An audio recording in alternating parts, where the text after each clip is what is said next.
Nawala kami dito sa Thailand sa day 1 pa lang namin. So, eto na nga. Good morning po. Eto yung outfit of the day namin. Tapos, umupo lang ako saglit kasi naghanap pa ako kung saan kami pupunta, kung paano kami makakapunta sa Wat Po at Wat Aron Temple. By the way, ganito po yung itsura sa labas. Parang Pilipinas nga lang po yung view. Yung language lang yung nag-iba. Tapos, eto, ang ganda ng view kasi pwedeng mag-TikTok talaga. Tapos, dilaw na dilaw yung outfit ko dito. Kasi matagal na to sa akin. Ngayon ko lang sinuot. Nagtanong nga kami sa front desk kung paano pupunta sa Wat Aron, ganon. Tapos, nagbigay siya ng instruction na sumakay kami sa ganitong bus, ganyan. Pero ang problema is may language barrier nga, so hindi ko masyadong maintindihan. Basta may sinabi siyang kailangan naming sakyan na bus. And then, ayun na, lumarga na kami. So, unang araw namin, ganito pala yung view sa Thailand. So, yung mga words lang nga yung nag-iiba sa mga signage, ganon. Tapos, eto, as in, malapit lang sa hotel namin. Eto yung itatry namin mamaya pagbalik namin ng lunch. May mga parang lutong bahay din sila na ulam na ganito. Tapos, pwede ka lang mag-request ng rice kung gusto mo dahil hindi masyadong ma-rice dito. Tapos, as a first-timer na bagong salta sa ibang bansa, medyo fascinated nga kami, or yung parang alam mo yung ignorante ka kasi nga iba yung lugar. Tapos eto nga, may mga dumadaan na bus, kaso ang problema, may sinabing bus number si ate pero hindi ko maintindihan yung sulat. Tapos parang nagbago yung isip ko na wag muna kaming pumunta ng temple ngayon, sa ibang araw na lang kasi nakita ko tong tofu. Eto yung laging nagtitrending na lumalabas sa feed ko, yung tofu skincare. Tapos yan, grabe, pagpasok mo pa lang, heaven na siya. Alam mo yung holy grail ng mga babae na Watsons, pagpasok nila doon talagang ang tagal nila. Eto guys, mas tatagal ka dito kapag babae ka na mahilig ka sa kung ano-anong anik-anik na skincare, pang mukha, pang katawan. Mapapatambay ka talaga dito ng matagal. As in, ang dami mong pagpipilian, ang dami mong pwedeng kunin. Dito pa nga lang napapaisip na ako, paano ko kaya iuuwi yung gusto kong iuwi? Kasi 20 kilo luggage lang yung kinuha namin. Trial muna dahil nga first timer kami. Dito sa Tofu Skincare, may second floor pa po pala. Tapos pag akyat nyo dito, ay nako, mas lalo kayong mapapastop dito. Karamihan ng nakikita kong mga pinupost na product from Thailand is nakita ko po dito. Kaya naman sinamantala ko din, tinignan ko talaga yung mga price and mas mura nga po dito compared sa Pilipinas. Pero syempre given na yon dahil nga mahal din po ang baggage. Or what I mean is may babayaran din po sa mga check-in baggage talaga. Kaya normal lang na magpatong sila kahit konti. So eto nga, nag-ikot-ikot lang muna ako dito. Ang haba ng mga video ko dito dahil ang tagal ko talagang nagstay. Alam mo yung napapaisip ako kung magpapasabay ba ako or hindi. Kaso lang tinatamad kasi ako. Eto namang si Pat, first time na nagbigay siya sa akin ng mga sabon. Parang hindi niya ako pinipigilan ngayon, unlike sa Watsons talaga. Pero dito, sige, go lang. As in, ang ganda talagang mamili dito sa Tofu Skincare. Ito talaga yung isa sa bucket list na babalikan ko pag bumalik kami dito sa Thailand. Tapos nakakatuwa yung mga basket nila kasi may pagulong na ganyan, tapos hihilain mo na lang, 'di ba? Pilipinas, baka naman. Mas convenient yung ganito kaysa yung binubuhat na basket kasi ito nahihila mo. Ito pa isang nakaka-fascinate sa akin kasi ito, hindi ka magbabayad sa mismong cashier. Talagang ilalagay mo lang dyan yung paper bills. Tapos, ayan, mababarihan na. So, direct sa machine na yung bayad mo. Tapos, yung barya mo, direct na rin sa machine. Diba? Ang bongga. Tapos, gaya ng sabi ko, malapit lang din kami sa December's Mall. As in, sa Prato na Market, December at saka sa Platinum, as in, dito na lang sa amin talaga. Kaya, hindi kami mahihirapan magtingin-tingin. And eto nga, after namin sa Tofu Skincare, kumain muna kami saglit. Nag-order kami and bumalik kami sa hotel dahil ang sakit na ng likod ko. Tapos, eto, ginawa namin yung TikTok trend ni Pat na pagkain. And after namin kumain, lumarga na kami ulit. Ngayon naman is didiretso na tayo sa Prato na Market dahil last na nga yung damit namin ngayon. Wala talaga kaming binaon na damit dahil eto nga, dito kami bibili talaga. Para minsanan na yung bagahe namin at minsanan na rin yung bayad ng check-in baggage. Grabe, ang ganda dito. Parang yung whole day itinerary namin ngayon is puro shopping lang sa Pratunam at saka sa Tofu Skincare. Talagang nagtagal din ako dito. As in, ang daming choices, ang daming pagpipilian, tapos yes, mura po siya. Again, normal lang po na mas mataas ang presyo sa Pilipinas kasi nga binabiyahe pa yan, tapos yung effort pa nila, yung pagod nila, 'di ba? Pero kung may budget ka naman at gusto mo talaga na dito ka bibili, ayun, mas makakatipid ka talaga. Parang feeling ko nga mali yung decision namin na inuna namin yung pagsha-shopping kasi grabe, nakalahati na agad namin yung baon naming cash. Kasi matutukso ka talagang bumili dahil napakadaming choices. Dito nga rin sa Prato ng Market, yung mga nakikita mong nagla-live selling. Nandito na yung mga pasabay items, ganon. Pero hindi tayo magla-live dahil tayo ay namamasyal. Malay nyo soon, baka nagaganyan na rin ako. Pero uulitin ko, ang ganda, tapos ang sulit ng punta namin dito. Tapos maganda nga kasi malapit lang sa hotel. At ang maganda pa sa Prato ng Market is merong open ng umaga, may open din ng gabi, may open din ng madaling araw. As in, very active dito. After nga naming nag-shopping doon, ayan na, ang sakit na ng balakang ko. Hindi na namin kaya kumain na naman kami. Tapos nag-change outfit na rin ako ng mas comfortable. Tapos eto, nabili ko lang din dyan sa Pratunam. And eto na, lumarga kami ulit. Isa nga rin to sa gusto kong ma-experience, yung sumakay sa tuktok. So eto na, sinubukan na rin namin. And kung mapapansin nyo, grabing traffic din ngayon. So pag rush hour hour na 4 to 6 p.m. Same lang sa Pilipinas, traffic din po. Nagpahatid nga kami sa BTS Sky Station. May pa-elevator pa yan sila, tapos na ignorante pa kami dito kasi tignan nyo.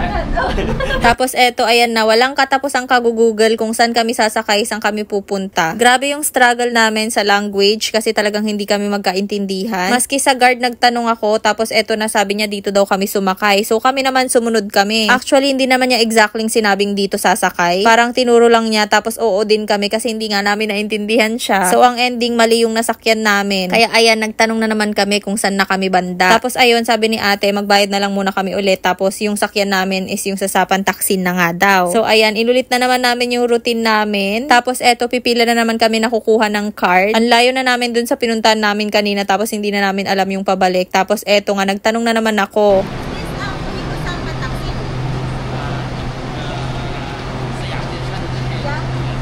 O, diba, narinig niyo yung conversation namin, yeah, ganun, puro ganun lang. So, eto, sumakay na naman kami dito. Patawa-tawa pa kami dito, pero ayan na nga, mali na naman yung nasakyan namin. Gusto ko nang umiyak. Parang umikot lang yung train, tapos bumalik kung saan kami pumunta. Parang nung time na to, napapatulala na ako. Tapos, ano na, saan na tayo, anong gagawin? Buti na lang yung pinagbaba niya sa amin is malapit na lang dun sa hotel. Kaya eto, naglakad na lang kami, tapos nag-picture taking saglit. Medyo disappointed ako kasi parang wala kaming masyadong nagawa ngayong araw. So, picture na lang sa tabi-tabi, ganun. Tapos iniisip ko kung babalik na ba kami sa hotel, tapos wala kaming napala. Kaso lang nanghihinayang talaga ako sa araw, sabi ko hindi pwede to. Bukas or sa susunod na araw, magre-rent na lang tayo ng sasakyan na private. Kailangan sa susunod na balik namin dito, bibili na kami ng pang Google Translate para mas mabilis. Tapos since nasasayangan nga ako sa araw kasi 4 days lang kami dito, kako, punta na lang tayo ng Chinatown ngayon. Para kahit papano, meron tayong napuntahan talaga. Kaya eto, nagtuktok na kami papunta doon, tapos eto na. Hinahanap namin yung crocodile kasi sabi meron daw yun sa night market or sa mga street foods. Kaso hindi ko sure kung dito yun. Kaya ang tagal din namin nag-ikot dito pero wala kaming nahanap. Kaya ang ending, nagtingin-tingin na lang kami ng mga pagkain dito. Tapos in fairness naman sa street foods nila, hindi kagaya sa atin sa Pilipinas na same